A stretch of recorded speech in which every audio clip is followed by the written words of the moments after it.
I grew up in the South. You know, by about 26 or 27, you're either dead or married. Those are like your two options. You never know when you're going to die. You really just have to like do what makes you come alive while you're alive. A lot of people can live more in their 30 years than they can in 80 years. Religion, is it true? I don't know.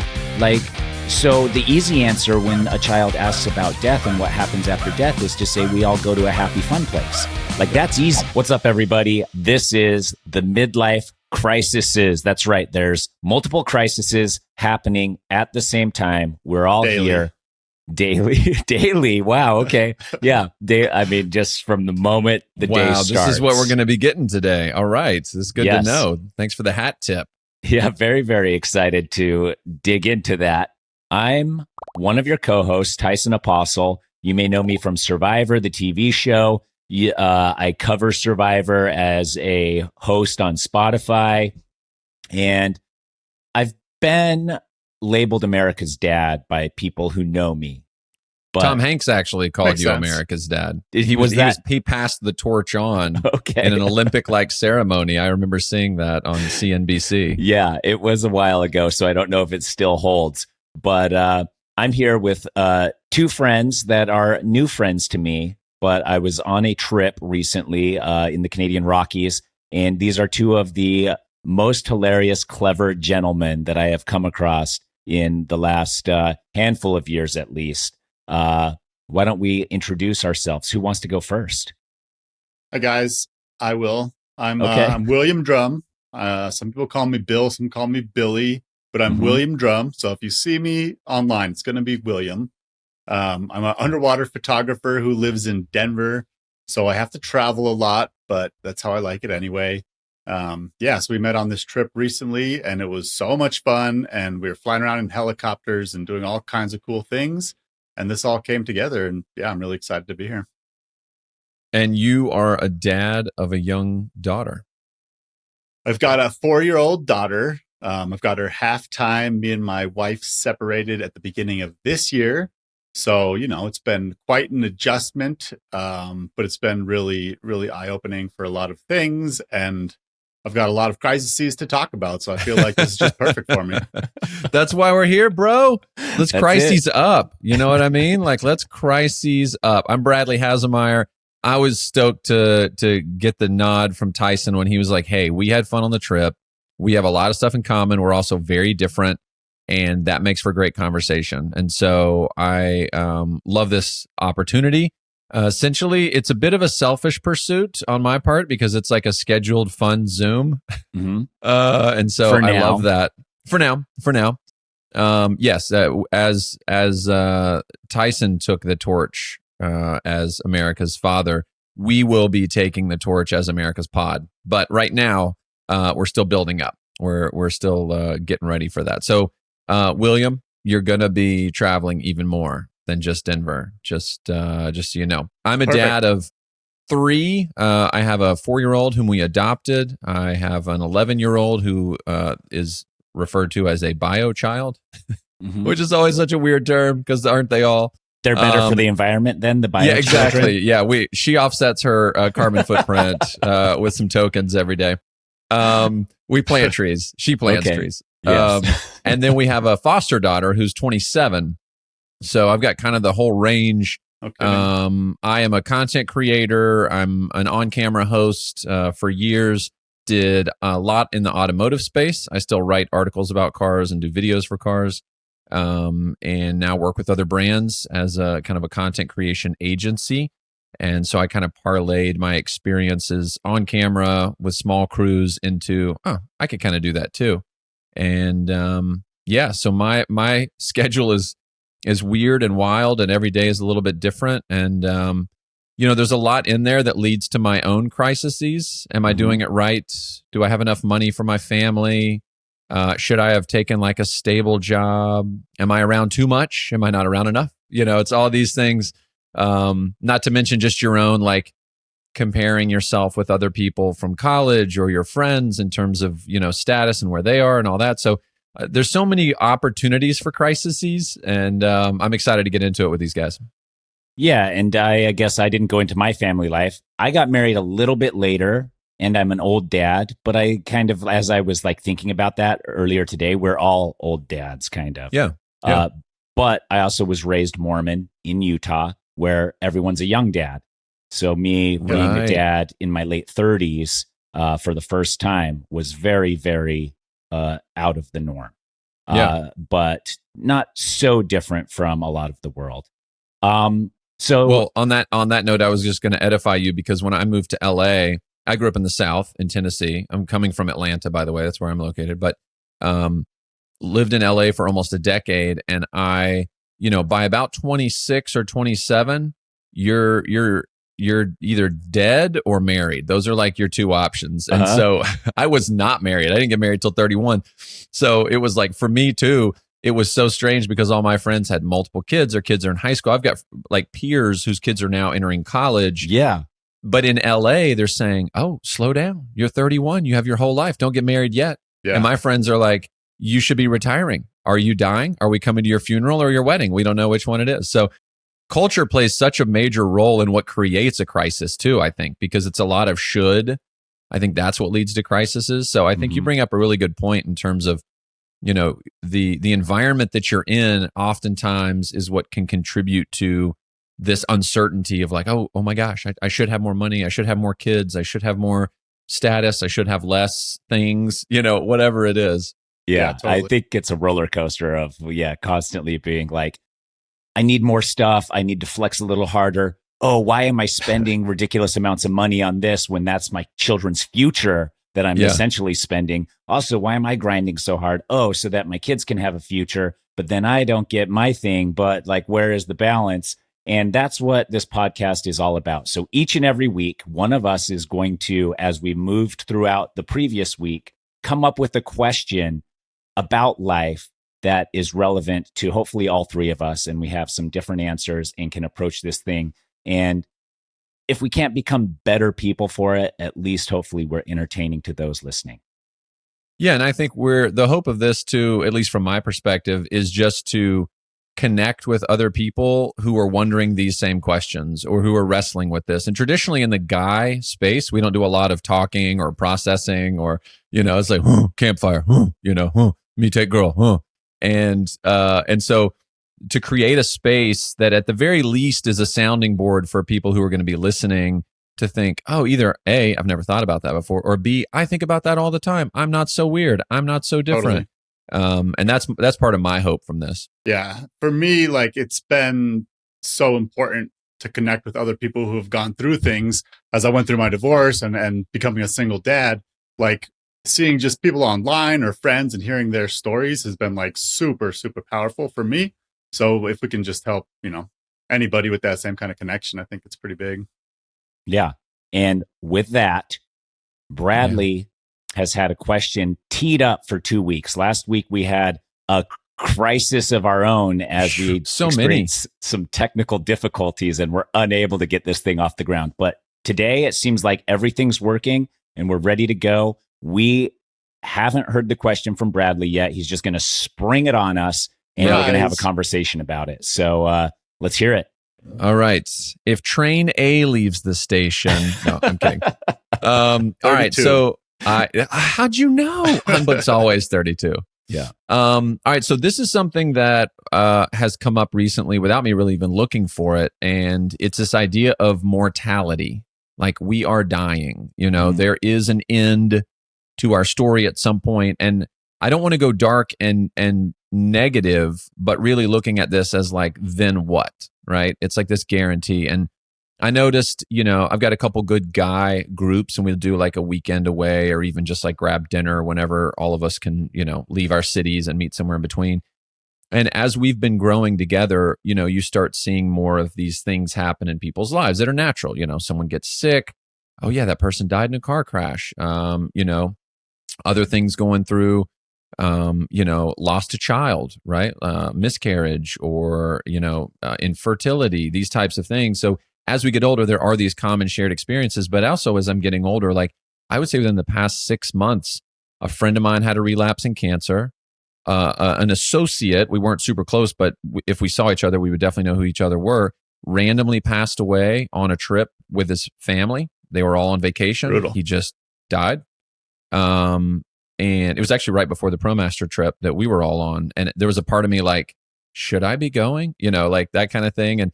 And then another friend of ours, their kids ended up in the hospital. Another friend of mine, he just randomly posted something just last night, in fact. And he was like, this family down the street's been awesome, but this young son, he randomly passed away. We're doing a fundraiser. Like, we love these kids.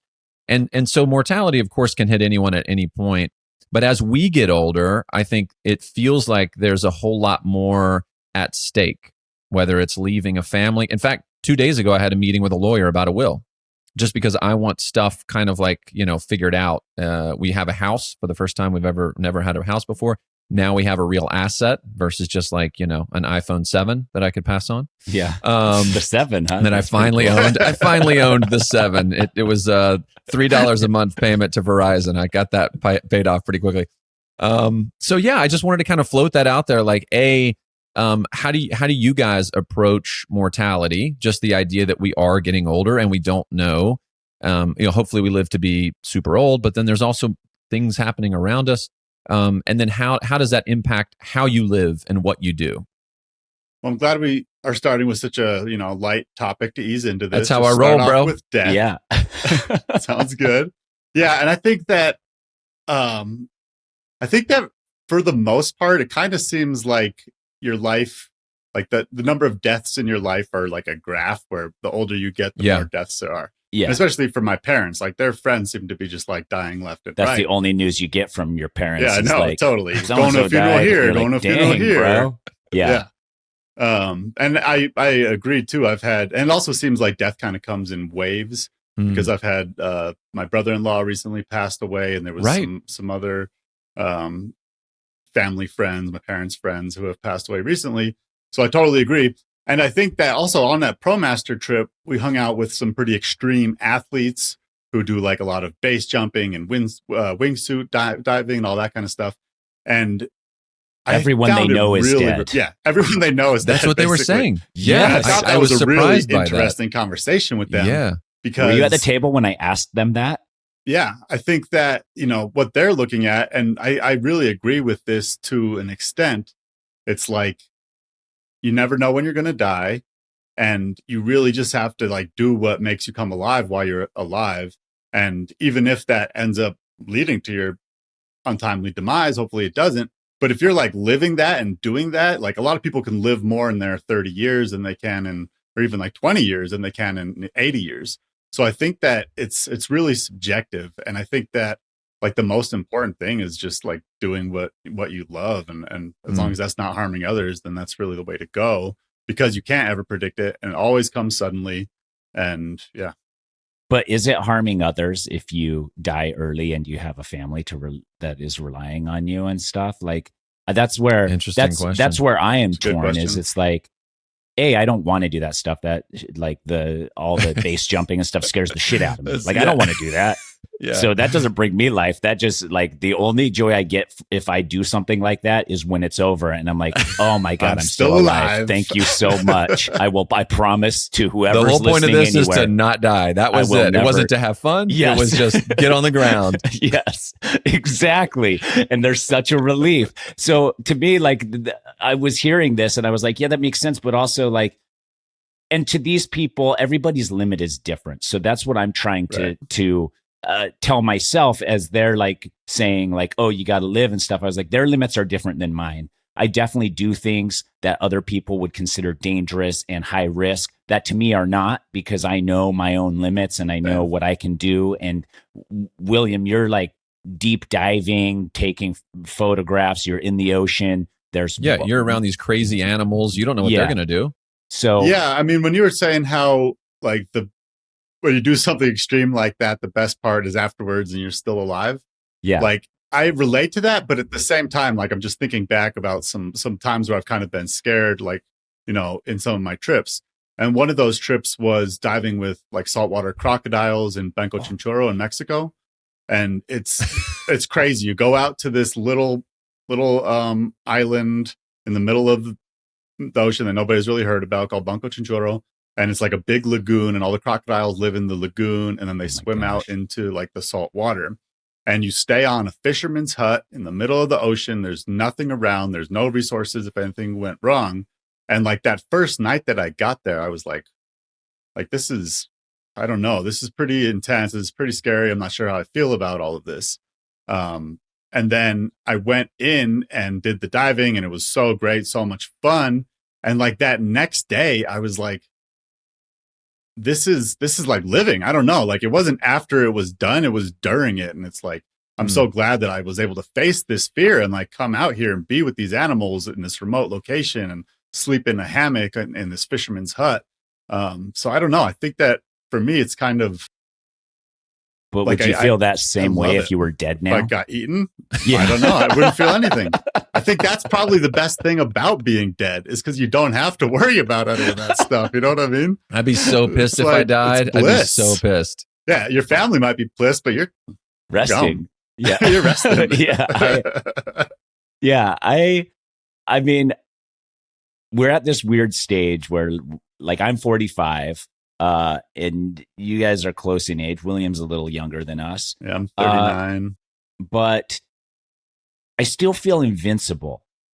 Like you see those statistics of like people like crashing, like car crashes are like, and I've never gotten in a car and been like, I hope I don't die in my car today. And it could easily happen. I'm still not there. I don't go to the doctor partly out of fear that he's going to tell me that I'm dying. So I'm like, I feel fine. Like, live it up. Like, this is. I've got a bit of a toothache. Oh, that's liver cancer. What? Yeah. Yes. What? No way. So, yeah. And my kids also, my daughter, she saw one of our dogs die when she was 2. So she has had questions. She's been very afraid of dying. We've had to answer the questions. And it's also like, religion, is it true? I don't know. Right. So the easy answer when a child asks about death and what happens after death is to say, we all go to a happy, fun place. Like, that's easy. That's so easy. Yeah. And then the kid doesn't have any more questions. But I personally don't answer that question like that for myself. And I didn't want to answer it that way for my daughter. So I was like, well, some people believe that we go to heaven and we get to reunite with other people who are dead. And some people think the lights just turn off and you're done. Some people believe in reincarnation. There's so many beliefs about afterlife that I don't even know all of them. And so I said, that's like the beauty of life. One of the beauties of life is getting to decide and choose and explore which of those belief systems is right for you. But she has, I mean, even still, she's 9 now. She will some nights just be like, I've been thinking about death. I'm so scared. She hasn't done it for a while, but for years and years. And recently she swore me she was like, promise me you will live until I'm 70 years old at least. And I was like, that puts me at 105. And I was like, all I can do is try my best there. I can't promise you, but I can Lots try. of veggies, some celery shakes. That's the best. The next 60 years for you is going to be real gross, but you'll make it. But I'll make Probably it. no diving with crocodiles for you. No croc dives. But can I sit on the fisherman hut? Because I would like to see them. That does seem fun. Yeah, that part seems fun. I love seeing wildlife. And I'm not afraid of like sharks and stuff, but I think crocodiles, I don't know crocodiles. They're way well scarier, enough. I think. Yeah. I think reptiles in general are just like, they've been around a real long time. I think that's part of it. Like, these guys, they run the streets. There was an armadillo, a cute little tiny armadillo, not tiny, size of an NFL football, that was in our garden maybe, I don't know, 2 weeks ago. I saw the picture of it on your Instagram.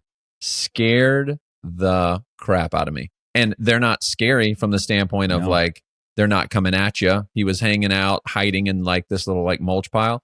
And, you know, they are one of those animals that people are like, oh my gosh, they carry disease. They can even have leprosy. I was like, leprosy? They've been around that long? Oh my gosh. And a cute little, you know, head with the little ears and stuff. And I was like, but I was so nervous like to even be around it. And we finally like shooed it away. You shot it? Sorry. No. Shoot. Like, go. Yes. Here you go. Actually, in Georgia, it was like, number 1, call someone. Number 2, clean your gun. Like, that was basically the 2 options. But yeah, those things are scary. All reptiles have this whole like, you know, those armadillos are not a reptile. They're mammals. That's a great point. But the shell It and looks the kind of tail reptilian. and the scaly feet. That's a good point. That's why it didn't lay eggs. It was going to give birth to live young. That's why I was like, get this thing out of here. I don't want 50 little armadillos running around. But they'd be so cute. They would be so cute. You know, they would. Yeah. We lost a dog recently too. Our dog Maisie just got sick like on a Sunday and brought her to the vet on the Friday, brought her to the vet on Sunday, and we had to put her down. And honestly, my daughter's handled it really well. Like basically because Maisie was sick at the time, she just says that Maisie feels better now because she died. Like she's like, oh, Maisie died, so now she feels better. Like she's not sick anymore because she died. So it's been really interesting kind of seeing her view on how that stuff has worked. Like she still talks about her and she'll still like, you know, yeah. We've got a couple other dogs too, you know, Shiloh. Oh, Shiloh and Maisie. Maisie's not here. She's dead, but at least she's not sick, like that kind of thing. Yeah. So it's so interesting how different, like how kids can process something like that. Our dog was traumatic. Our dog was Yeah. taken by a bird. No. So, yeah, by an owl in Arizona. What? Yeah. And then we found the dog in the park across the street, mangled. That is traumatic. And it's Yeah. like, it's one How of big those was your things that I dog? always think about and you Pomeranian. hear stories about, but I didn't like, Yeah. I've never And- actually, and my I thought it was like mother-in-law's- really rare for that to happen kind of My thing. mother-in-law's dog got Damn. taken by a coyote right in front of her. Brutal. Yeah. You need a big dog out here in Arizona or Yeah. leash them all the time. Otherwise, Uh-huh. your dog's getting swooped by something. That's- Or you Yeah, need so- like a falcon to protect it. You need like a pet falcon at the same time just to fight off the other birds. Yes, if they that's ever come right. and A try to- trained falcon. Release the falcons. So that was so that's why I think it was more startling for her. Yeah. And then we buried the dog and she was like, when is the dog going to come back? Like, do we scoop? Do we dig it back up? I was like, no, it's gone. Samson is gone forever. He's gone forever. And she had a hard time, you know, understanding like gone, never returning. And Permanence like that. There's nothing else like that. yeah, Like you leave for a trip, you come back. And you know, that's hopefully that's part of it, right? Like we ran out of peanut butter, now we have peanut butter. The idea of permanence and gone forever, like that's even as an adult, that's a weird thing. So Yeah. I think that part of the reason why my daughter is able to process it is because she doesn't understand the permanence part. You know what I mean? Like I feel like she still talks She's about 4? it. Like Your daughter? she's 4. Yeah. Like I mean, she knows that Maisie's not coming back, but I don't know. It's interesting that you like bring that up because I think that that's part of why she was able to process it better because she didn't understand how permanent it really is. Maybe I don't know. Yeah. Yeah. Or she thinks Maisie's somewhere else at doing something or existing somewhere else or whatever her comprehension is of not sick anymore and not coming back. Like to her, it's a relief that she's not sick. So I was actually Right. thinking about this last night, just about how hard it's going to be. Like when my parents pass away with my daughter, it's like, that's something that I don't know why I was thinking about it, but it's kind of terrifying for me. Because like Maisie was one thing, but she's so close with my parents and like, hopefully that doesn't happen anytime soon. Like hopefully she's at an older age to process it a little bit better. But man, that's terrifying for me. yeah. She's really close with him. Yeah. Yeah. Has she ever brought that up? No, she never brought it up. I was just actually thinking about Maisie and my parents at the same time. It's like, like that's one thing, but that's a whole another thing. Yeah, because I would imagine as she's getting older, when it's like grandparents' day at school, and my friend Bob, you know, only had grandma show up. Like, why was that? Yeah, you know, good like point. some of those things may start coming up, or those, you know, conversation points. And Maisie dying also is like a good kind of like gateway drug to experiencing like death of actual loved ones. Like, Yeah. I guess Yeah. I'm also curious how it impacts you guys. Like, I know we were talking about like, you know, YOLO basically. Yeah. I'm not. And you can take YOLOing. YOLO as like 2 of those. Like you only live once, so let's be real careful here. Let's drive carefully. Let's walk carefully. And you know, and the other I've is never like, heard that definition of it. Yeah, then there's YOLO, green drinks all day. Exactly. You only live once. I think actually Andy Samberg and Lonely Island Boys, I think they did like a whole video about that. Like it was like YOLO, but it was all like healthy habits because it was like, you're only here once. But then obviously the more known version is just like, balling out and like, we're going skydiving on Tuesday and swimming with Crocs on Wednesday and Thursday I'm not paying my taxes, stuff that's just like crazy. But I'm just like, do you guys ever think about that and think like, I know this is kind of like a weird thing, but for the past couple of years, actually just this year, when I take my kids to school, in my mind, there's a thought like, I may not see them. So like, this is a real unfortunate reality for a lot of us, and not even getting political, but just that idea of like, I could get hit in a car on the way home. It may not even be them. Right. And so there's this like, how do I process like not living in fear? Right. You got to go out. You got to do the things because you also now are an example. The last thing I want is my kids going through life living in fear. Like no 4-year-old should worry about death every day. That sounds like a real long life, of just a real hard life. Yeah. Green drinks and so much celery, guys. It actually burns more than it takes for calories. So it's like so good. Yeah. It's so good for you. Anyway, yeah. So I'm throwing that out there too. Like, because you got to be an example, but you also, I don't know. Well, this is, it's kind of similar and kind of separate, but because I've become a half-time dad where it's week on, week off, I really am a lot better now at like trying to enjoy those moments when I am with her. So like when you're talking about dropping your kid off to school and like thinking this might be the last time, I don't think about it like that, but for me, it's like, hey, this is my time with my daughter. I really need to make the most of it however I can.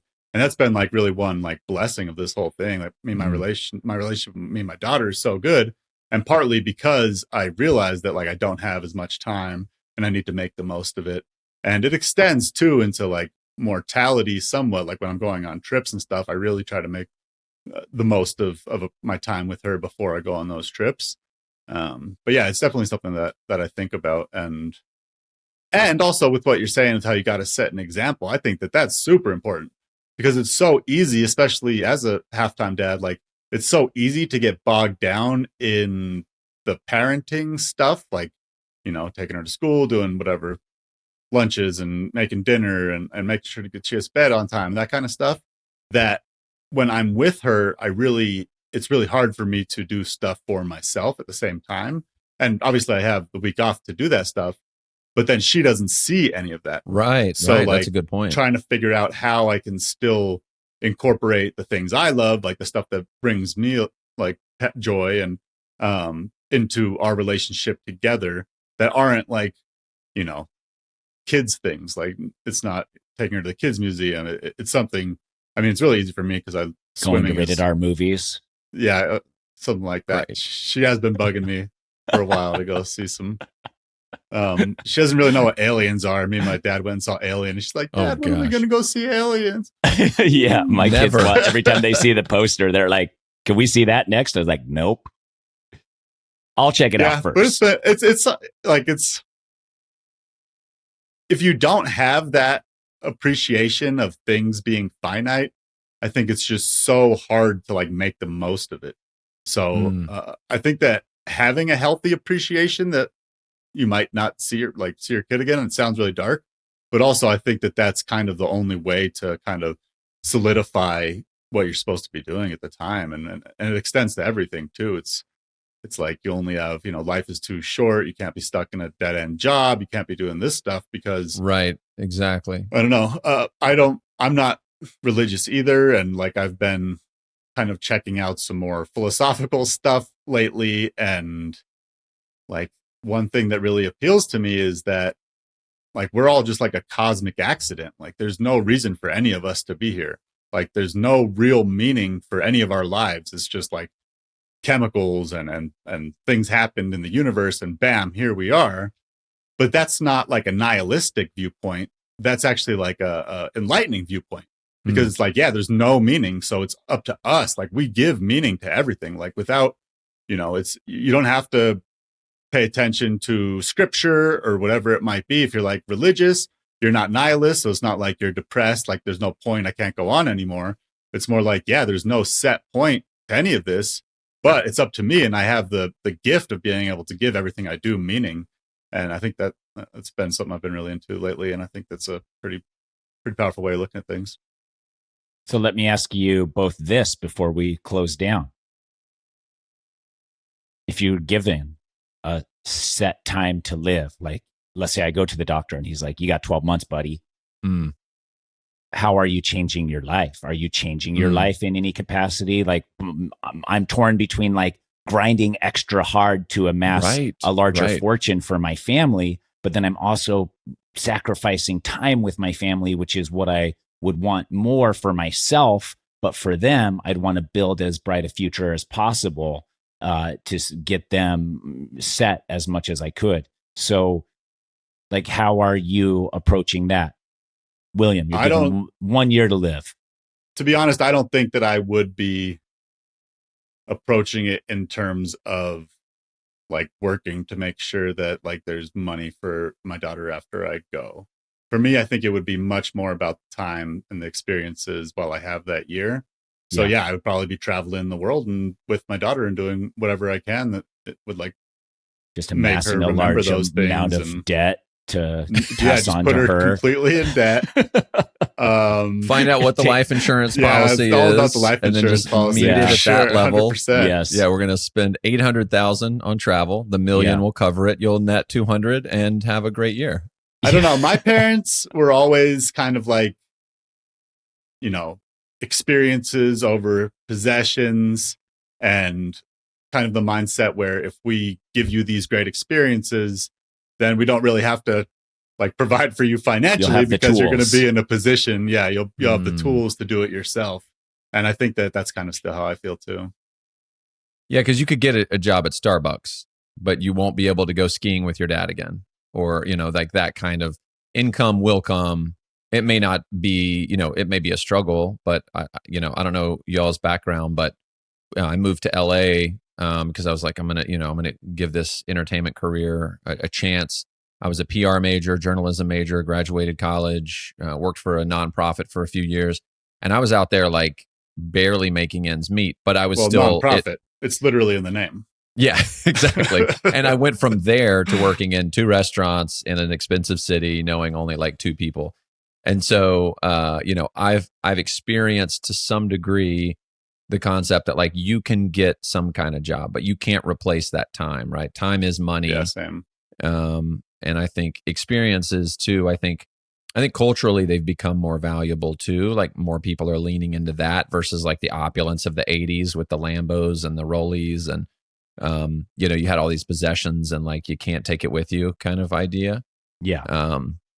I love that question though, Tyson, because I think it really puts parameters around, it's not like you have a month to live. Well, okay, that's an easier one. But yeah, I think I've had a couple dreams. I had a dream one time, a friend of mine, her brother had died of cancer, and it was just like really up in my head. And I remember being in Phoenix. I lived in Phoenix a few years. I was there for 3 years. And I remember sleeping. I had this little like super low IKEA bed, the Malm. Everyone had the Malm at one point. Okay. And did you have one of those, Tyson? I don't think so. I didn't know. No, so.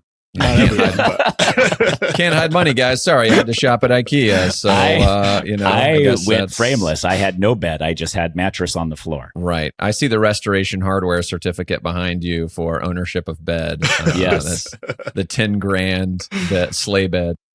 But I remember waking up just dripping in sweat, and I had a dream, a nightmare, where I was on a conveyor belt, like you'd have at the airport, those like the sidewalks that move. And I had cancer, and I was passing all these, like, this doctor could help. And I was like passing by, and this doctor, and I was passing by. I couldn't get off this conveyor belt thing. And then at the end, it was just like, it's done. And it was like, there was no relief. And I was just bawling and sweating. And my wife happened to be in town because we had to do split where I was in Phoenix while she was still in LA with our kids. And then we would kind of visit on the weekends, and she was there, and I just woke up in this cold sweat and then started crying even harder when I realized it wasn't real. And it was just this, like, I don't know, there was something about it that was like this idea of, almost like Mary, Miracle on 34th. Oh, come on, everyone, Clarence is here. Let's go, and it was like this, like my life is like rejuvenated and it's bright and I'm alive and it's crazy. And it was all perspective. And at that time, it was like, screw work, who cares? Like I'm hanging with the family. This is everything. But I think from that, I realized, that I guess ultimately what do I want to pass on? It was like I only had a little bit of time left. Like, what do I want to tell you? What do I want to show you? And William, you bring up such a great point, because a lot of, I think, what we do with our kids is like show them things, even if it's not conscious, right? It's when you go to the grocery store and the cashier's mad, how do you deal with that, as the parent, because your kid is watching, it's those types of instances, I think, that are really hard to be like, okay, today we're talking about being kind to people in public. It's like, those types of things, or someone cuts you off and they're in the car, they're all eyes and ears. What's coming next? Yeah. The things that they pick up on is crazy. It's crazy. Even like subconscious, like it's crazy. Especially when they're so young. I think that's a survival skill too, right? Which is like, I got to figure out if this is a safe place or not. Like, I got to learn these survival skills quick. But all that to say, like, I think that's such a great question. I don't have a great answer for that, because I really land right in the middle where you're talking about. Like, I want to set my kids up. I want to set my family up. But at the same time, I also really want to enjoy it. I also don't want to, a friend of mine, his wife passed away from cancer, and it was like up and down over years. Yeah. And, and our culture so runs away from grief, and we do everything we can to get out of it and get rid of it. And I think as I've gotten older, I've learned the only way out is through. And, I think he's doing a good job of just like sitting in that pain and that grief and like moving through it. But I also feel like, how do you, I'm curious, I would love to talk to him, but like, how do you raise your kids in the middle of that? Like, mom's doing better, she's not doing better, she's up, she's down, because that's part of it too. Like, what do I want to imbue? What do I want to give to my kids in the midst of all this? So I don't know. I think it's a question that I'm really going to be thinking about. I think the way you put that is like, okay, 12 months, what? That's a good question. And then it's also, with what you're saying, it's like, after you get through it and you're looking back, it's like, how do you like forgive yourself for not acting like the parent you wanted to during that time when you were going through grief? I think that's a really interesting thing too. One of my sister's good friends, they had a kid who was basically sick for like 3 or 4 years, like her whole life, and then passed away. And like the most intense grief that like any couple could go through, like just the whole time the kid was alive, it was in pain and like struggling, and it was super brutal. And my sister's been really amazing for her talking. She's my sister's really good with me too. But the way that they've been able to process that and handle it and come out on the other side, and they're still together as a couple, and they've had another baby girl, it's super impressive. And like it, it's so horrible, but it's amazing that like humans we're so resilient for the good or the bad, and being able to like hold space for that grief but still like live your life and continue is like a superpower. Like that's I really look up to them a lot for that. Yeah. Those questions have crossed my mind. Like, how would I get over that heartbreak and that sadness, and would I be able to return to the person I am, or a better person, or like, for sure, like not the person you were, I don't think. For sure not. Yeah. Right. Well, those are a lot of questions, and I think the one answer we have is we're all going to die. Yeah. And the other thing is you learn so much from going through grief. And when it happens, it seems like it's never going to end. Like your life is just going to be grief for the rest of it. Like there's no escape from it. But then all of a sudden you wake up and it's like, wow, like I can't believe that like I felt like that lifting. Because I feel so much better now. And if you're able to do it in like a healthy way, kind of like what you're talking about, Bradley, like going through it instead of like hiding it or going around it or anything like that, there's so much that you can learn about yourself and about everything from going through grief. And it's, I wouldn't wish it on anybody, but with the right like support, like counseling, whatever you got to do, there really is a way to process it and come out at least with some super important lessons on the other side. For me, the closest person that's ever died to me is my grandfather, who was a great friend of mine. And I don't know that I ever felt like the clouds lift. I just became numb to it. Like there was never like a moment where I was like, okay, it's all going to be okay. I would just like, it just slowly dissipated over time. And it wasn't like, oh, everything, it was just like, and now like I'm talking about it, I'm trying not to cry about it a little bit, but I also am like, there was never a moment of like, okay, everything is lighter. It was just like, I became, I think, just more and more numb. And maybe that's just like the way I was raised or the generation that I was raised in to like be that way. But yeah, like I don't, now it's been 20 years. I don't feel particularly sad about it. I don't think about it very often, but in that moment when it was happening and the weeks after, it was sadness and just sadness, and everything that reminded me of it was sad. And then I just thought about it less and less and less until I was gone. And another thing about grief is like when you get to where, years later, Tyson, where you might be with your grandpa or whatever it is, there's these things, like I call it like grief bombs, where it's like you might feel fine and then such a random thing can trigger that grief again.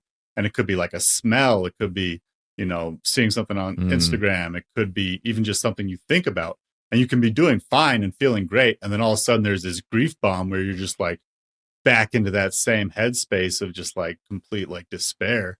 So I think that that's another reason why it's really important to go through it and be able to hold space for it, because you're right, Tyson, it never really goes away. It's just, you have like, you come out with a different understanding of it if you can process it. And that stuff doesn't go away, and it will still come back, and it'll probably come back forever. But if you understand that that's a thing, that it might get triggered, like it's not going to go away forever, but you understand that, I think that that's like really big in being able to process stuff and move on with your life with the understanding that that's a very real possibility. Like your life might get thrown off at any time by grief. So keeping that in mind makes it a little bit more likely that you'll be able to see it coming ahead of time or deal with it faster or whatever it might be. And I think that's so great, because as we're getting older, we're midlife crisising, these are just going to happen more and more, right? Grandparents, parents, friends, parents, like we're just going to we have to become better, I think, at dealing with this, simply because it will become a more common thing. And eventually, it'll strike closer. It could be further away, whatever. But, so I think I like that perspective, William. I thought that was good. Yeah. Let's end it there. We answered one of the most important questions right off the bat. I want to apologize. I know Tyson set us up as really funny and fun, and we got right into some real shit right from the top. Dead people. But that's like, I'm excited about that, because that's the level that we can we're versatile, right? Yeah. We can get into the heavy stuff and the light stuff too. But I love chopping up some of these types of conversations, because I know people who are listening are going through this, are dealing with this, are living this, and probably not talking about it. So it's cool to bring these types of things up. And who knows, maybe next week we talk about did you buy the right car seat? Like, I don't know. We'll take it. What is your coffee order? Maybe we'll take it super light next week. But thanks for chatting that. Kids have. Oh yeah, that's pretty good. Screen time, all of it. Oh man, how much sleep do you need? When should you get them a phone? Oh, you know what? A big question. That's a great one. Yeah. That's huge. There's but also a lot with this one, I feel like I'm just starting to get into it. So I think we'll probably be coming back to grief quite a bit too, because it is a really important thing, and we're going to have more people die. And just from talking to you guys, I'm just starting to remember like other people who I've known close who have, died, who I don't even necessarily think about that much. But through all of those losses, there's been more lessons, and it's interesting. It's something I don't really think about very often, but I do think it's like really important to who we are as people. Yeah, I agree. All right. Thank you, William and Bradley. Thanks, until dudes. next week. One of us will text each other and say we have a perfect question for next week, and then that will be our topic. Okay. Until next time. See ya. Thanks, everybody. Bye. Keep crisising. Keep crisising. Is that Stay hard? safe with your midlife crisis.